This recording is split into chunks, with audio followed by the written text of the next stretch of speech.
afternoon and welcome to the Melbourne Writers' Festival. So wonderful to have all of you here with us, and I'm sure we're in for a treat and a balm from a week of madness in our country.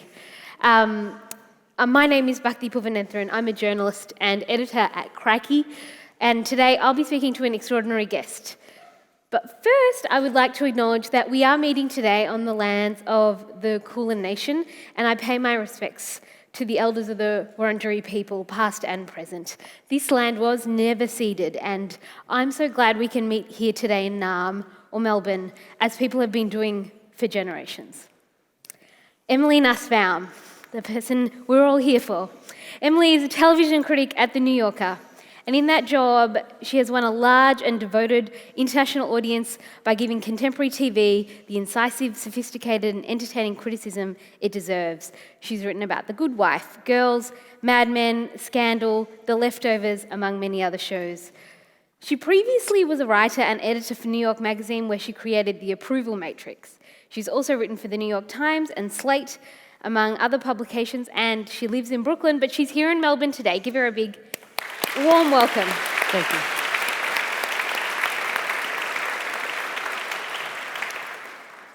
Emily, you've said that criticism is a form of theatre and that you write for an audience and that you don't want to bore them. Yes, that's true.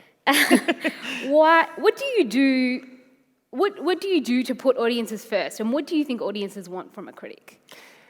I mean, I'm not sure. I know that when I've said criticism is a kind of theater, I've been talking about the fact that critics choose the way they present ideas, and it is a little bit of a performance as well as anything else. It's not just a presentation of ideas. I mean, maybe it's just an excuse for me talking about my voice, because I think a lot of times people ask critics, you know, why are you talking in a personal way, or why are you talking in an objective way?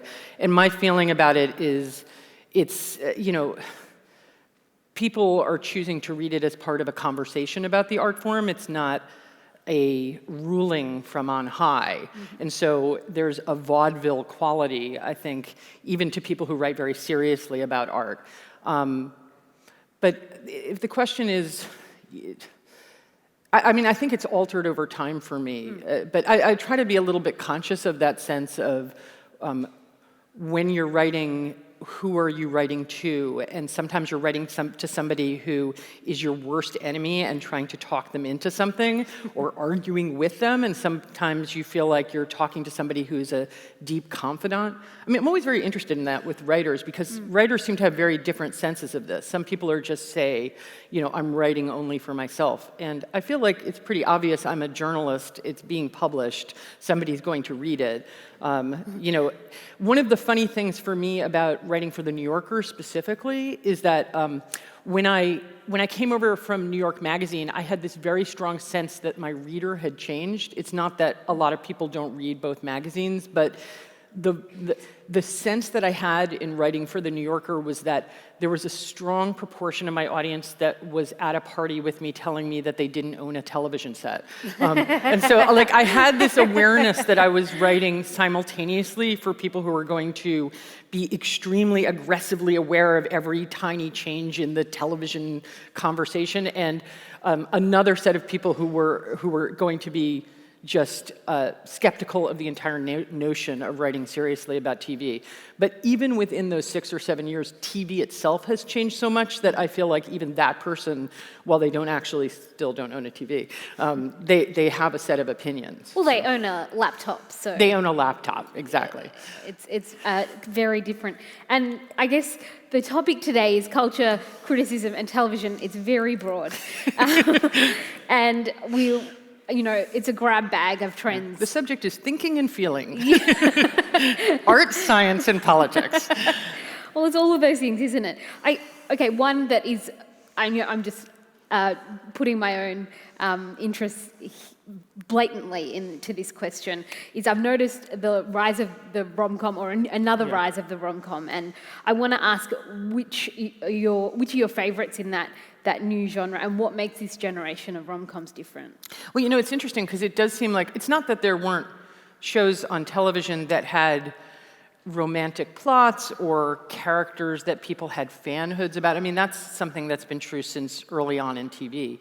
But definitely the use of romantic comedy as a genre, as a kind of ingredient, deliberate structural ingredient in television shows, is something that it's had a big explosion in the last few years. And it's funny, I remember a couple of years ago when I was writing about The Mindy Project, because that was a show that was really explicit about being about a fan of romantic comedies, and it had this twisted, kind of internally contradictory use of romantic comedies in the show. And also I've written about Sex and the City as very much a response to an interrogation of using models of both sitcoms and romantic comedies. But in the aftermath of both of those shows, there really has been just a huge amount. I mean, I would say off the top of my head, I'm sorry, what is the show? I'm blanking on the name of it suddenly. It's on Amazon and it has Catastrophe. Oh, Catastrophe, yeah. Yes, Catastrophe is such a brilliantly sophisticated and strange way of writing about romance and intimate topics. I also love actually Younger, which is this surprisingly great kind of modestly created. It just seems like it should be a fun show, but I do think it's really well structured. But of course, my favorite, although it's more about telenovelas, is Jane the Virgin, which also has this immense. I mean, I'm not sure whether in these I'm all talking about romantic comedy because they're also different. They all, I'm talking about romantic comedy is something that people mostly associate with a certain set of movies and a certain set of tropes, but telenovelas have romances, soap operas have romances, and there's a whole set of these genres that are often coded as feminine, as slight, and are treated in different ways on shows that are silly and shows that are really sophisticated. And all three of those shows you just range. mentioned are deliberately very playful and funny. They're not saccharine. Yeah. And I guess that's perhaps part of why they feel fresh. I think that's true. I mean, we could talk about, there are shows that I feel are sort of curdled or saccharine or cliched. I mean, just because something has these qualities doesn't actually mean that it's good. It's actually a very refreshing thing lately is that there are enough shows that work with these ideas and speak to these audiences that people can actually judge them and not just be grateful that there's a show that has some kind of lovely romantic quality to it. But what about Crazy Ex-Girlfriend? Oh, well, Crazy Ex-Girlfriend is a very brilliant show. I wouldn't say that it's about romantic comedies, though.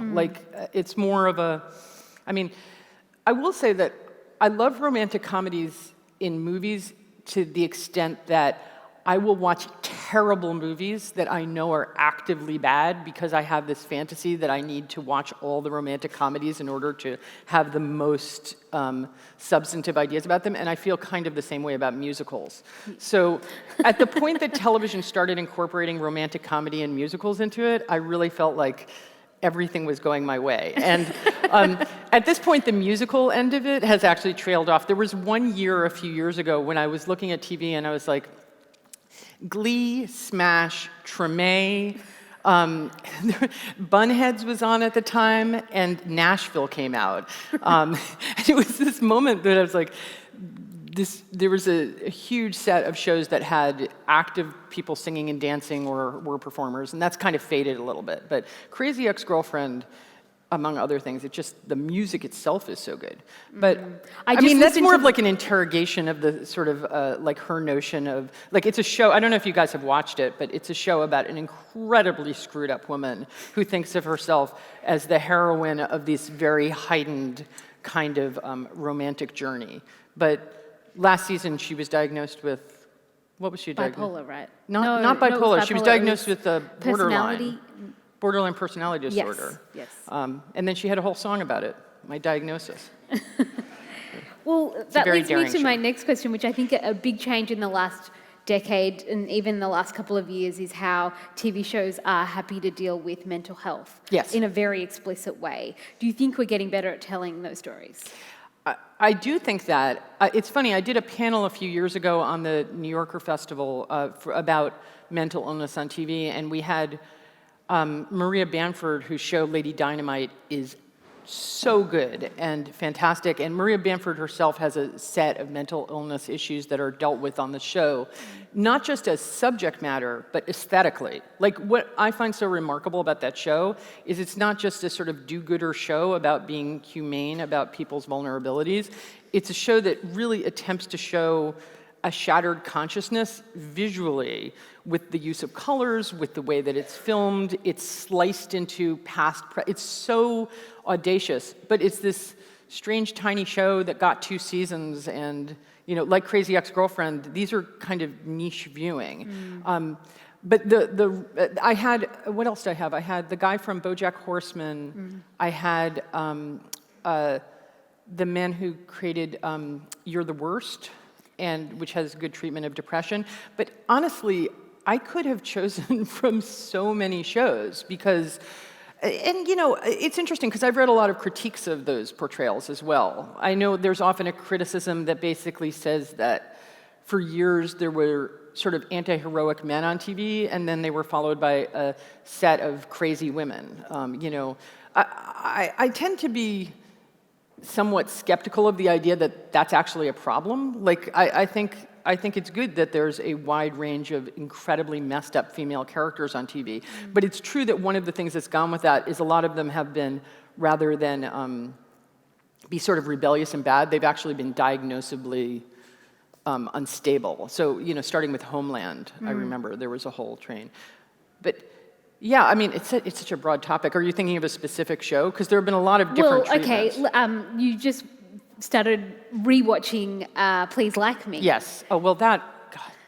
I'm not rewatching. I watched the first season. Sorry. Up. I just want to make it clear. I don't have the full knowledge of the show. I reviewed the first season when it was on in the States. So what are you up to? Well, I'm in the 3rd season, and I'm up to, first of all, they just ate Adele, the rooster, which is very wonderful. And then Josh hooked up with this guy from, I don't know, is it the same apps in Australia? Yes. Is it Grindr or yeah, that was a great episode.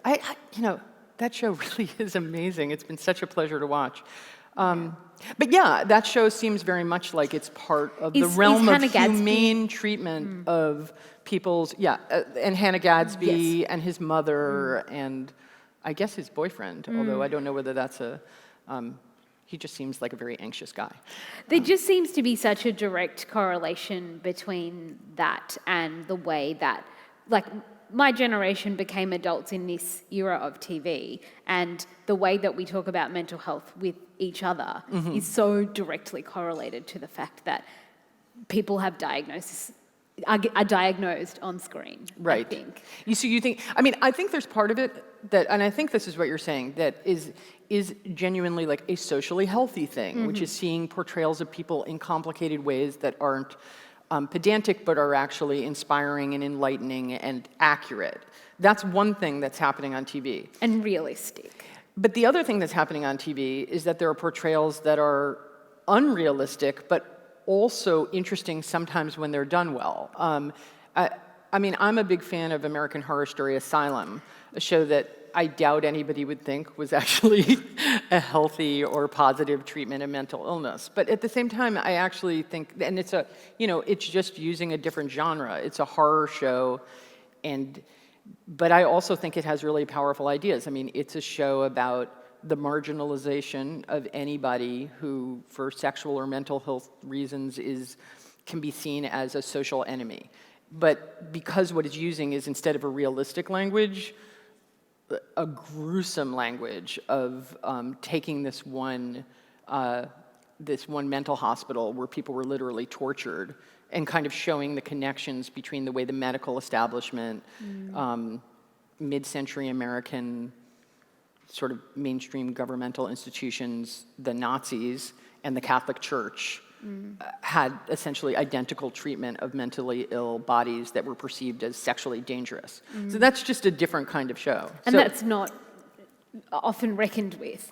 It is truly subversive still, I think, to talk about those things. Yes, I agree. But, but again, that show is divisive because I think for some viewers, it's uncomfortable to see that kind of behavior treated in a sort of heightened, deliberately scary provocative and titillating way. So I think what's been great is that there's been such a range of because it's voices. For entertainment? Yes. Yeah.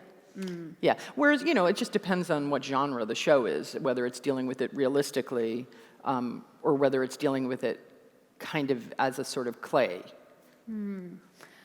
Hannah Gadsby's in Please Like Me, we just mentioned her, and you've written about her recent Netflix anti-comedy special, Nanette. Have you? I did an interview with her. Oh, pardon me. I did. Yes. That's okay. I did an interview with her on the New Yorker Radio Hour. Yes. Why do you think that show has resonated, and what do you think we should do with it? What should we do with Nanette? Yeah. Well, first of all, I saw the show because it came to New York and was playing off-Broadway, and a bunch of people on Twitter said, I think you'd like the show. So I went to see it, and then I saw it again off-Broadway, preparing to do the interview. And then I saw the Netflix version of it, which was very good, but I have to say, cut out a bunch of stuff from the live performance. I don't know if you've seen the live version in a way that I found a little surprising.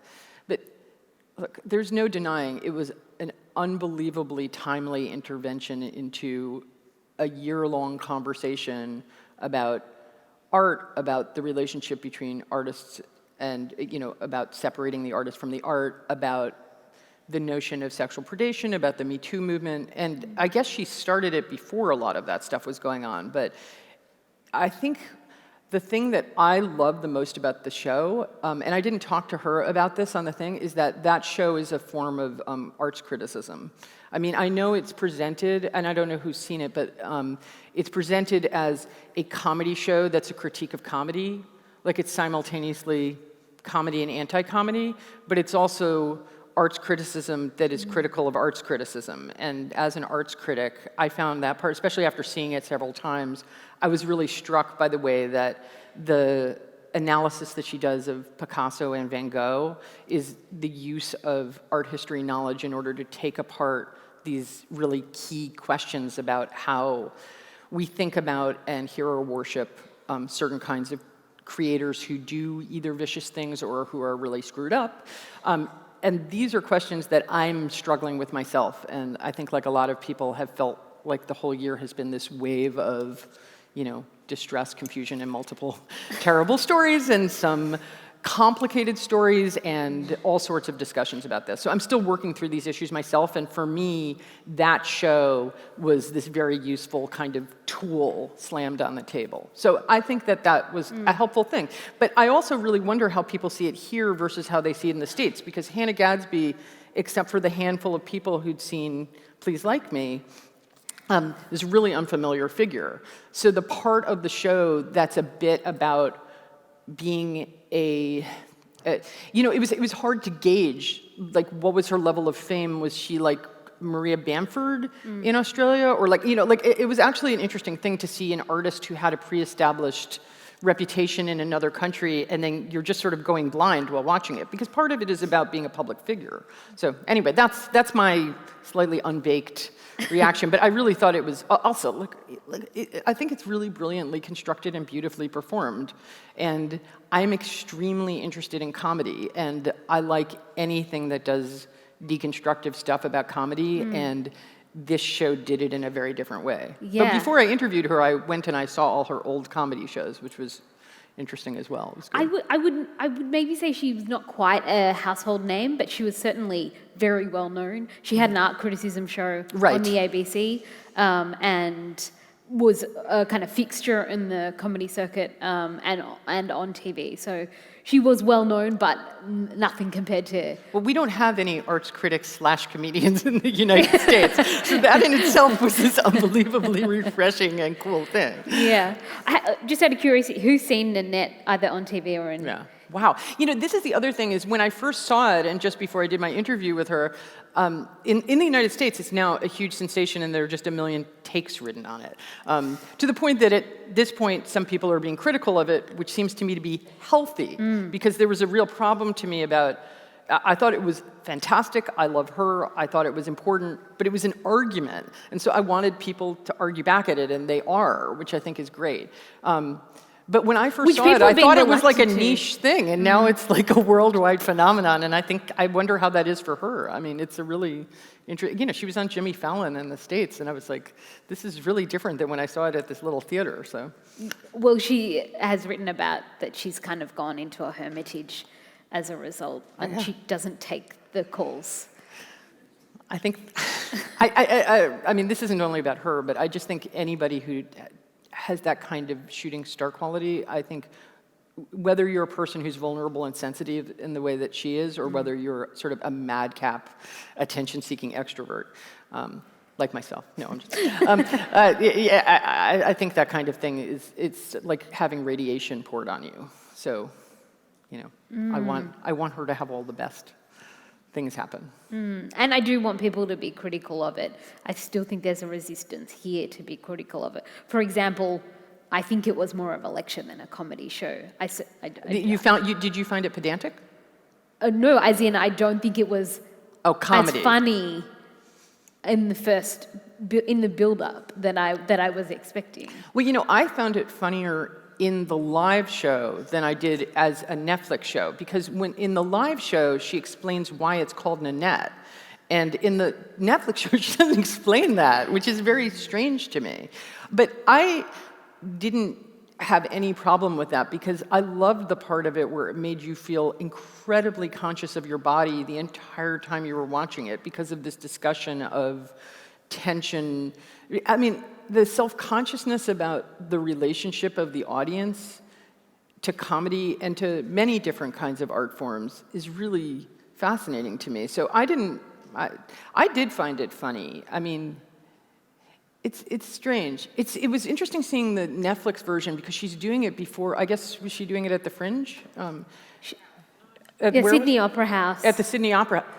She was doing it at the Sydney Opera House. Like, it was a gargantuan crowd. And I've seen things at Madison Square Garden in New York, and when a comedian holds an audience like that, it's such a shocking, almost athletic display of control. And to do a show like that it just, watching it felt very different than where I had seen it live, because where I was seeing it, it was in this little hole in the wall with the worst. I talked with my friend who I went, we were like, if there was a fire in this place, everyone would be dead. Because it was like this teeny tiny theater with no exit. So, we were quite close to her, and when she started picking on the white guy in the front row, which is part of the show when she did it, at least when I saw it two times, like, he was somebody that we were related to. At the Sydney Opera House, it's a very different thing. So anyway, I'm not sure what I'm saying with that, but I think one of the interesting things about it was about, like, the nature, I mean, and this is a conscious thing in the show, about the nature of comedy itself as this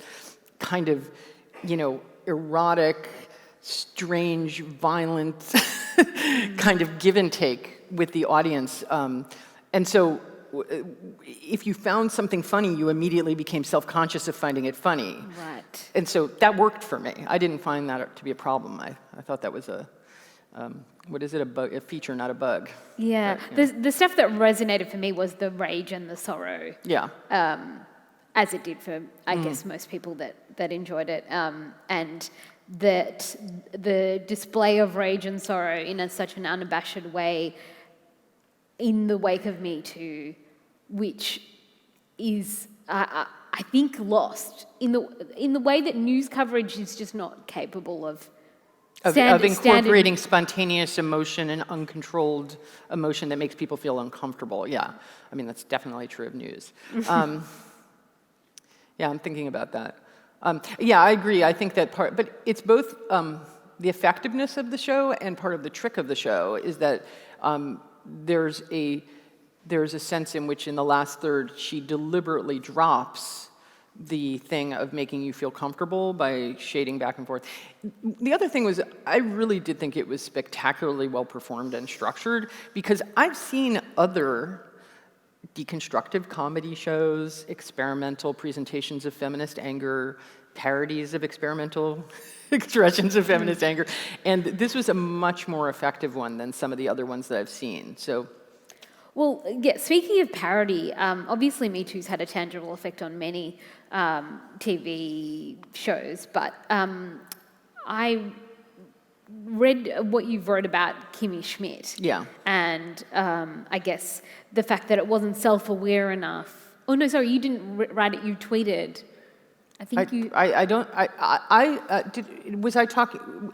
I wrote maybe a very you tweeted someone else's review that was talking about how it wasn't self-aware enough to deal with its own rage and sorrow.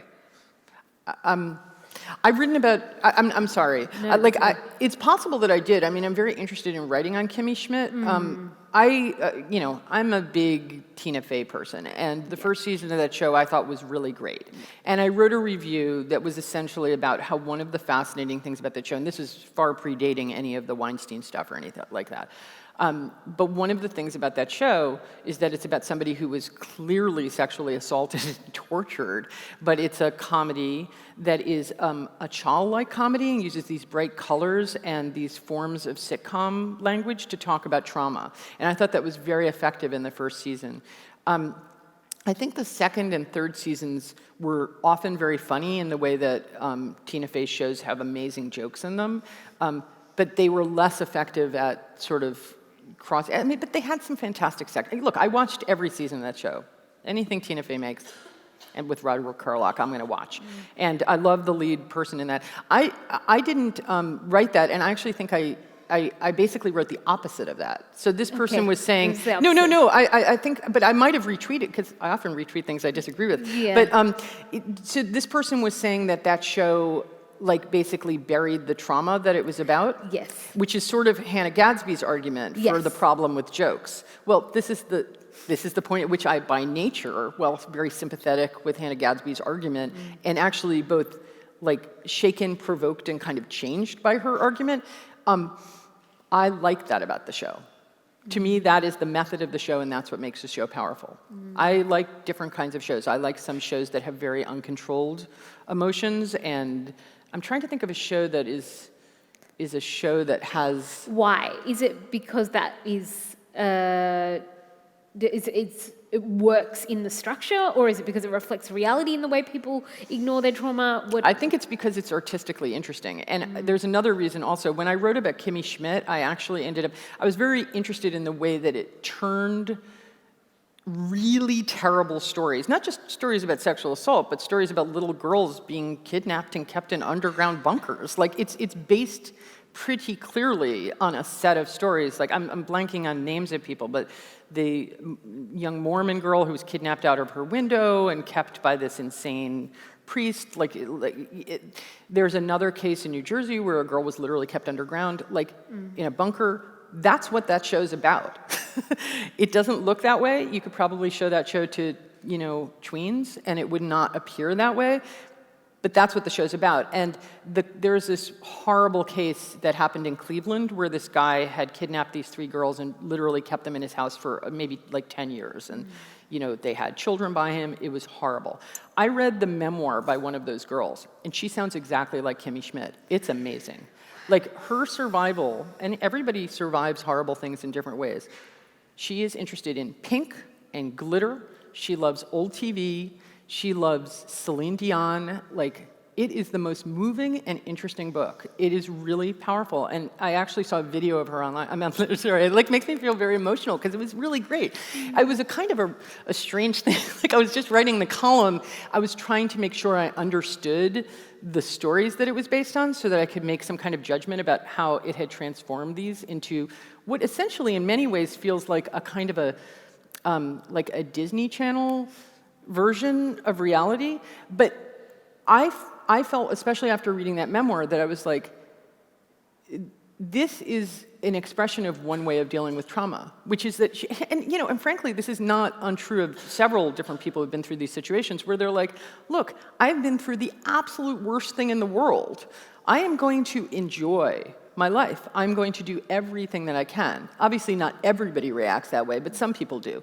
And Tina Fey, she's never said that the show has anything to do with this thing, but she sort of famously has a scar because a dog attacked her in her front yard when she was 6 years old.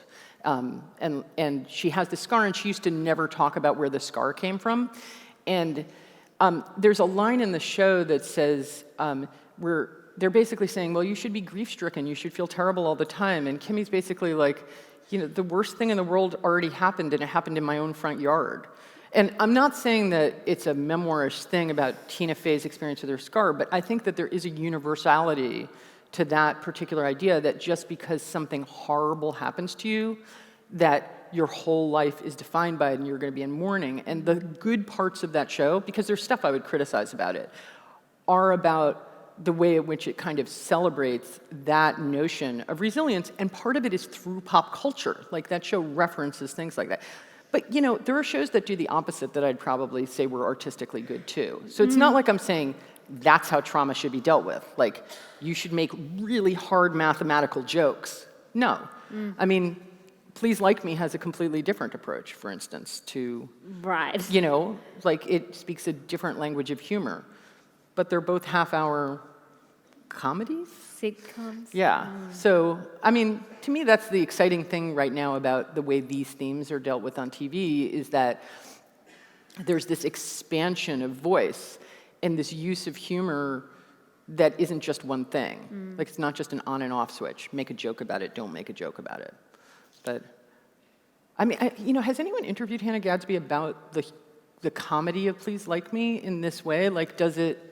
like how it Anyone in the relates audience to know? trauma? I I mean, maybe she feels it's a very different thing because it's not that same kind of three-part joke that she's talking about. But I do like those three-part jokes. Yeah, absolutely. And we get to like both, and we get to watch both, which is the pleasure and the joy of being around today. I want to switch tacks now to Trump and TV. I'm sorry to talk about that. That's okay. That to happen. It's been a good week, actually. Like, being in Australia, I wake up every morning and the news is... I've actually started to feel like when I leave the country, the Trump news gets better, so maybe I should just go... I was tweeting the other day, I said, maybe I should go on a balloon trip around the world. Like, maybe... Because one time my family and I went to Sweden, and for some reason that whole week all the Trump news was positive, like seemed like things were going well, and then I got back into the States and it all just went... You're going to have to do a big trip for the midterms. Yes. That's a good point. Maybe I should... Everybody's getting very superstitious now, so yeah. I love the review you wrote of The Good Fight, which thanks. we got on SBS here. Oh, I'm so glad. Which is great. I came here 3 years ago and I kept trying to figure out how Australians watch television. The last time I was doing a panel up here, everyone told me that you guys watch a lot of US shows and it's all stolen. And so, but the technology changes so quickly that I can't tell what people have watched. So but you actually get the good... Ooh, that one we actually got. Because it's so unfair. In the United States, it's literally behind a locked thing called... very Orwellianly called CBS All Access, that it's like a paid kind of locked garden. And then in Canada and Australia, you guys have it on TV. I don't understand. Yeah, on the public broadcaster, of all things. So I would say there are still many shows that are probably still stolen in this country, but we are like light years ahead than we were 4 years ago. We have Stan now, which is... got a lot of overseas content as well as Netflix and Amazon. So it's exciting, and people don't have to learn how to steal TV, which was a real time teaching older people in my life how to steal TV. Well, this is all younger people are IT people for all older people. So, yeah. I'm sure my children will help me adjust the chip in my brain in 3 years. So anyway, I was saying I love The Good Fight, and I liked what you had to say about it.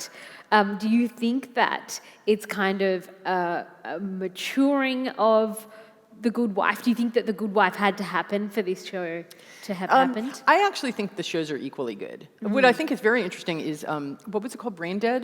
Did you watch In Between the two shows? The zombie show. That was one of the craziest shows ever on television, and it seems so politically prescient now that it's gone. So I see the whole thing as... Oh, I'm sorry. Brain Dead was a show that the Kings, who seem like an otherwise quite rational pair of showrunners who I've had on a panel, and they're like a very muted couple. They don't have a lot of the flamboyance of other TV makers who go out there and really circus it up for their shows.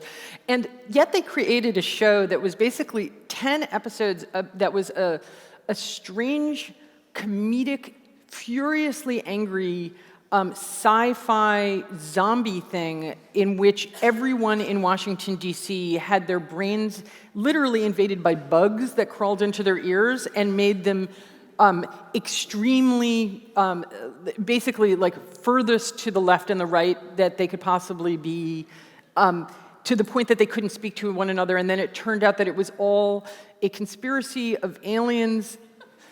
Actually, it's so weird. I didn't actually think about all of the Russian stuff at the time that I was writing about it. That was trying to create so much divisiveness that they could take over the world. And it was all connected to the Cars song, Do You Think I'm Crazy, that kept playing over and it was very strange. It also had great music by a guy I know, Jonathan Colton, who wrote numerous songs in the thing. It was really, I couldn't believe it was on network television. It was very weird. But I think of it as a triptych. So the Kings made this brilliant show, The Good Wife, that was disguised as a legal procedural like LA Law, but contained all this incredibly sophisticated material about corruption, gender, privacy, public stuff. Then they created this banana show, Brain Dead, and then they came back and created The Good Fight. I don't think The Good Fight is a maturation of The Good Wife. I think it's an update in two ways. One of them is that they are clearly furious in exactly the same way that I am about Trump. Like, you can be angry about Trump in several different ways.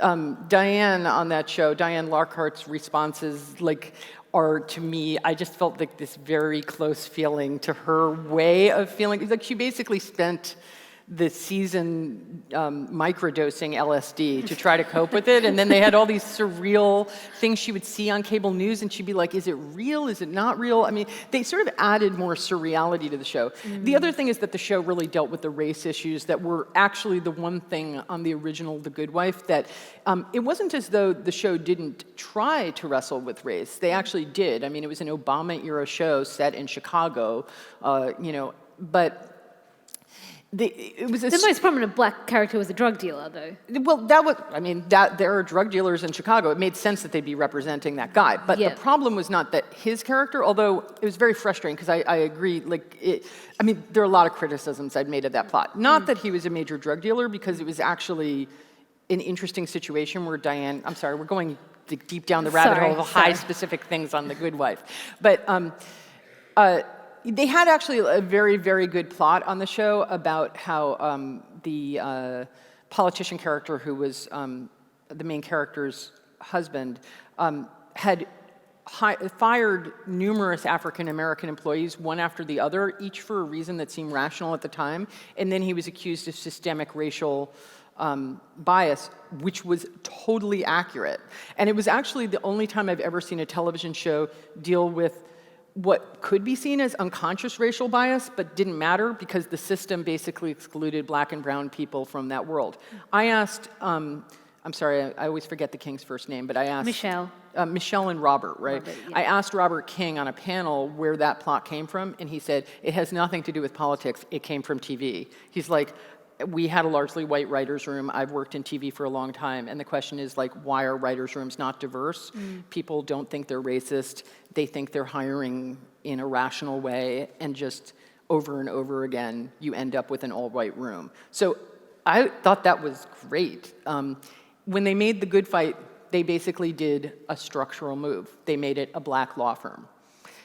I mean, I think there's probably still criticisms that you could make of the show and the way it deals with race. But it's a black law firm in Chicago, so they cannot avoid the issue. It's right at the center of it.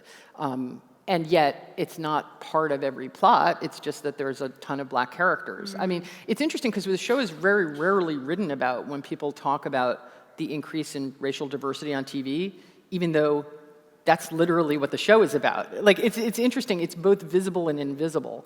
And I think that's part of the gift of them as creators, is that they... And that the fact that the main character that we went from The Good Wife to The Good Fight with is white. Right. And she now is the minority in that environment is clearly deliberate and... It's true. Fascinating. Anyway, it's a great show. But I mean, literally, those themes are very interesting to me. But the other thing is that I'm a real fan of shows that cunningly use things that are really TV. the hour-long procedural that has legal plots that weave together in every episode, that's a very TV thing. It's not a movie thing. It's not a book thing. And then use this seemingly highly conventional and sometimes very banal sort of network concept to create really great characters, sweeping, funny, and that show really does. I mean, it's part of a set of shows that I think do really good commentaries on what's going on in the United States right now. They did this plot about ICE, and they did an earlier plot that was about on The Good Wife that was about I'm sorry, I'm blanking. What is the name of? My husband's in the audience. I'm like, those guys that were bugging everybody, like the NSA, yeah. Like, so, the plot that they did with the NSA, but one of the things is when people talk about ambitious television, I mean, The Good Wife has gotten its fair share of praise, but I think it's hard for people to talk about as flamboyantly ambitious TV because it looks so conventional. I mean, it's beautifully filmed and there's stuff to say about it, but it's not a cinematic show, and it doesn't do hugely movie-like grand gestures. So a lot of these things are, like, that's a big frustration to me. Like, I want people to talk about the way in which it uses TV forms to do ambitious things. Yeah, that makes me mad. It took me a really long time to convince my husband that The Good Wife was not just, like, a melodrama. But I don't know whether you read, I wrote, it's funny, after I came to Australia last time, I've written 2 columns about The Good Wife, and the second one had a blind item in it, where I met with a guy for lunch while I was here, who was great, is a great guy who works in TV, and he had watched like everything on TV, and he hadn't watched The Good Wife, and he said, I think of it as a show for women. And so I just had this comment in I was sort of recounting our lunch, and I said, we had a wonderful lunch, he was a lovely guy, but he's dead now. Because I really was very frustrated. On the other hand, I have to say, he told me about Happy Valley, which is this amazing show from, so I feel like it all balances out. And I probably scared him into watching it. So. I have literally only asked half of my questions to you. I'm sorry, I went on and on about Hannah. It's okay. So. I'll ask one more question. Get ready for your questions to Emily. Stay the course. All right. I want to ask a question, a kind of bigger question, because we just talked about individual shows. I want to ask, what has changed since you started being a TV critic? Oh my God, everything. I'm so confused right now. Like, I literally thought I should go up on this platform and say, I don't understand what TV is anymore. Like, it's really, like, I became a TV critic because of the year that Buffy the Vampire Slayer and The Sopranos were out. Like, that's what inspired me to want to, I mean, I didn't write about it for years after that, but it was the fact that I was an enormous fan of both of those shows, and I felt like only one of those shows got the kind of attention that felt like, and I was arguing about it all the time. But at the time, television really looked and felt different than it does, especially technologically. I mean, the main thing is that even every single year that I've been at the New Yorker for about 6 or 7 years. I mean, at this point, simply the fact that people can download an entire season of a show has radically changed the medium. Like, the fact that people can watch TV whenever they want. I mean, these people take these things for granted at this point, and it seems like that's what TV is. But when I first started writing about television came out every week, and most of the time you couldn't stop it. It would just pour into your living room. And it had ads. It had ads. But you also couldn't pause it. Like, I actually was just saying to someone the other day, I should write an essay about the impact of the pause button, because just being able to pause and rewind so changed the nature of it as a text. It became collectible. It became something that you could sort of take a section out and analyze it. The internet obviously radically changed TV. But even in the last few years, the nature of what a serialized television show has really changed in ways that have been very challenging to me, because I have a deep nostalgic attachment to the notion that my job is getting people to celebrate television as television and to stop endlessly out of a status anxiety, compare it to books and movies. But a lot of that tension has actually gone away. I mean, at this point, TV also, there's so much TV. Like, it's impossible to catch up with it. So there are a lot of things. But I would say the main thing that's changed is the relationship between TV and the audience. Because one of the things that drew me to a TV was trying to articulate the notion that TV was made in front of our eyes, went on for years in a loop with the audience, and often changed as the audience reacted to it. And that made it different than movies and books. That's not as true anymore. I mean, TV's just produced different ways. So I have no idea what's going to happen next year. And at this point, Netflix, I don't know what they're doing. They can't hire people fast enough. Yeah, they're literally now have huge contracts with Shonda Rhimes, with Ryan Murphy, and now with Kenya Barris. So that's fascinating. Oh, your interview with Kenya Barris is one of my favorite things you've ever thank written. you. I love that. He's great. Yeah, and I'm relieved for him and happy that he's going to Netflix because whatever was going on at ABC was clearly not good. Yeah. But all right, I think it's time for questions. And we have some excellent volunteers holding mics. Thank you.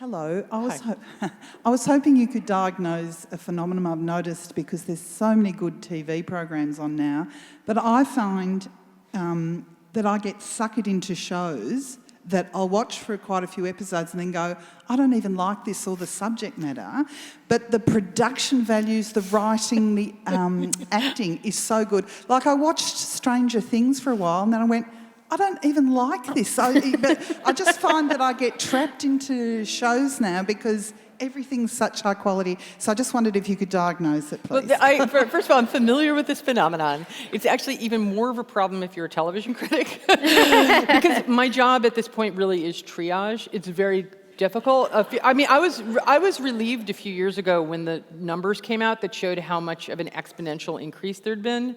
Because at that point I was like, I can't watch everything. I shouldn't even try. But there are definitely shows that, I think there are a few forms of this. One of them is the hate watch, where you're watching something that you actively dislike because it's fascinating, like you're angry at it, but the anger is a kind of motivation. And I once wrote a piece about hate watching the show Smash. But now I really miss the show Smash. So I think maybe I didn't hate it. But it's funny, Stranger Things, I actually loved the first season, and I can completely understand why somebody might not like it. It has a sort of, but it's designed to have a very pleasurable mouthfeel. Like it's like a fatty show or something. But the thing is, I was so relieved by it for a reason that had nothing to do with whether it was good or not. It's a Netflix show that has the right amount of episodes. That's an accomplishment in itself. Like, Netflix has a big hamburger helper problem. They have shows that should be 8 episodes and are 13.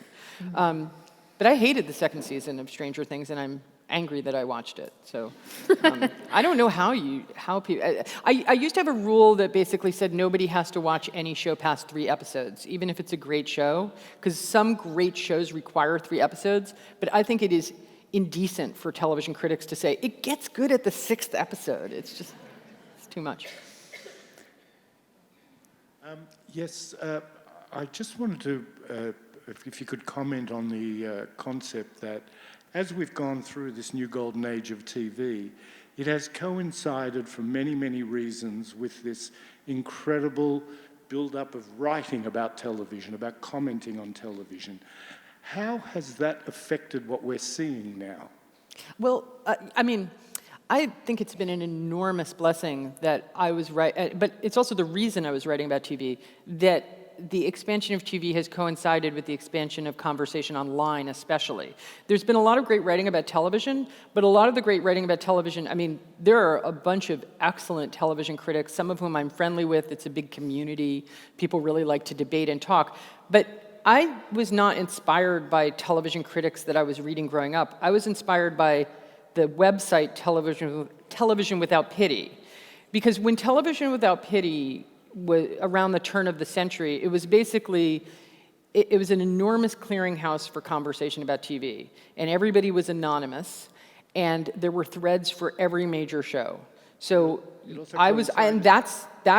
and to me, that gave me one of what to me is my foundational philosophy, is that television is best served by conversation and debate, and that's the nature of TV criticism, is that whether people are referencing one another, they're speaking to one another. And I think it improved TV. And I think a lot of TV makers would say the same, even though it's very frustrating to have so much public criticism. People used to condescend to TV.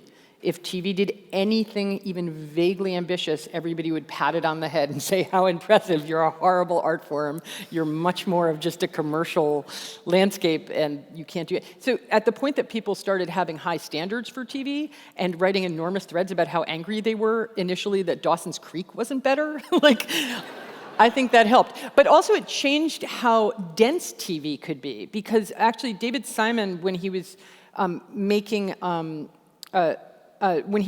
Treme, at one point I said to him, because I was on set, I said, are people going to understand this stuff about these local New Orleans culture where they're creating costumes and it's this whole thing? And he's like, there's a thing called Google.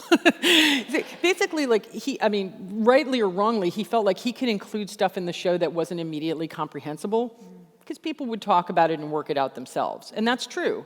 Puzzle shows like Lost and things like that are only enabled by internet conversation. So I feel like that has been the biggest impact, is not TV criticism so much as the expansion of TV conversation online. There's layers, though, aren't there? There are people that would Google it, and there are people that just enjoy the Absolutely. colour I mean, movement. I think it can be taken at both levels. But it's created a lot of problems for people who create mysteries on TV, because everybody solves it too early, because they just look for the clues and become bananas. So I'd love to know, what do you think is the greatest TV show ever made?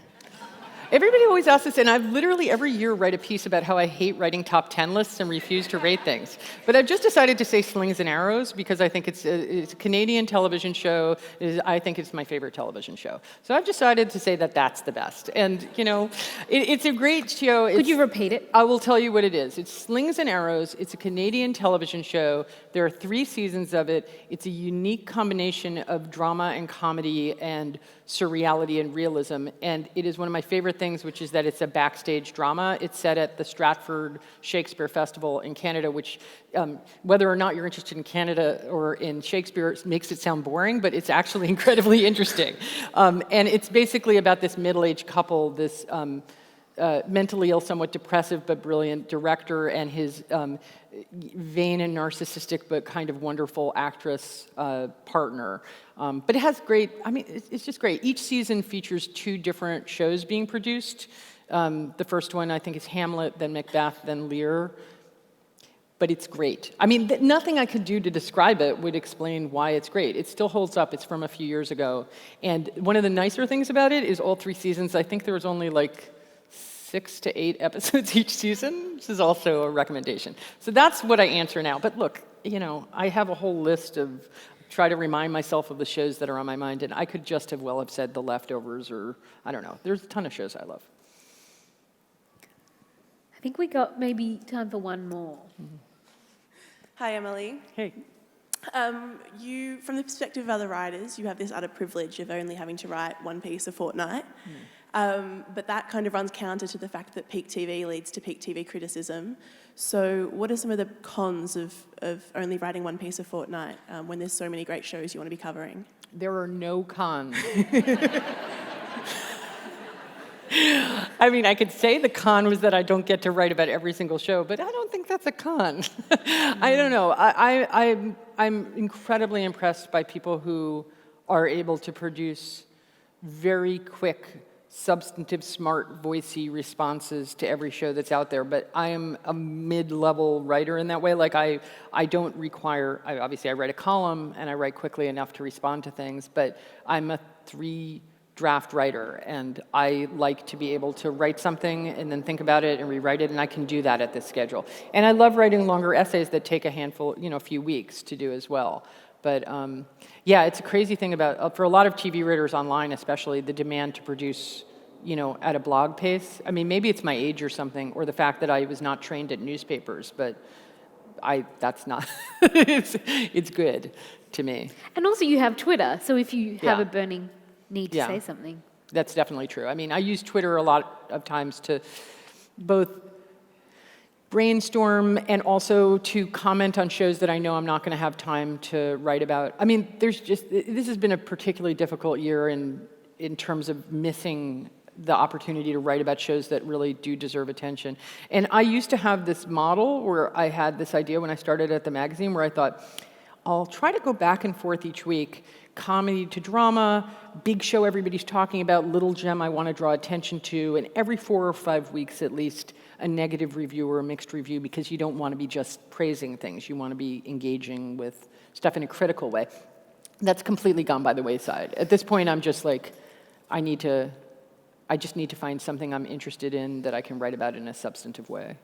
So, Well, as I said, literally 20 more questions for me to ask you, but that's okay.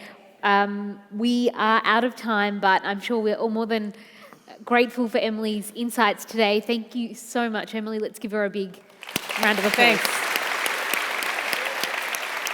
Thanks. Visit wheelercentre.com for the best in books, writing and ideas from Melbourne, Australia and the world.